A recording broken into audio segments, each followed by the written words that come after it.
একদিন এই লোক কাগজে একটা আপেল আঁকলো। হঠাৎ দেখলো আপেলটা সত্যি হয়ে গেছে। লোকটা তো খুশিতে পাগল, আবার 4টা আপেল আঁকলো। এইবার আকাশ থেকে 4টা আপেল পড়ে তার মাথায় পড়তে পড়তে অবস্থা খারাপ। তারপর সে আরও আঁকতে লাগলো। দেখতে দেখতে আকাশ থেকে শুরু হলো আপেলের বৃষ্টি। তখনই লোকটা বুঝে গেল এই কলমে যা আঁকে সবকিছু সত্যি হয়ে যায়। সে ভাবলো এইবার তো আমি বড় লোক। সাথে সাথে নিজের জন্য একটা দামি নীল গাড়ি আঁকলো। চোখের পলকেই গাড়িটা সামনে। এরপর তার মাথায় বুদ্ধি এলো। সে কাগজে নিজের বেস্ট ফ্রেন্ডের ছবি আঁকলো। দেখে কি বন্ধুটা একেবারে সামনে হাজির।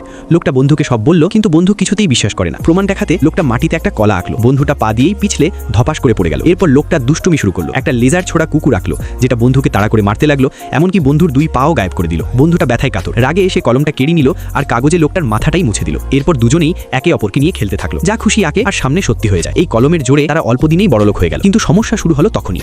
টিভিতে নিউজ আসতে লাগলো, কারো দামি গাড়ি হঠাৎ উধাও, কারো কেনা কে খাওয়া, আবার কারো বাড়ির সামনে হঠাৎ একটা পাহাড়। একটার পর একটা অদ্ভুত ঘটনা হতে লাগলো। সবকিছুর পিছনে ছিল এই জাদুর কলম। সব বুঝে দুজনেই ভয় পেয়ে গেল। তারা সিদ্ধান্ত নিল এই কলম আর রাখা যাবে না। মনটা ভার করে তারা কলমটা সাগরে ছুঁড়ে ফেললো। কিন্তু গল্প এখানেই শেষ না।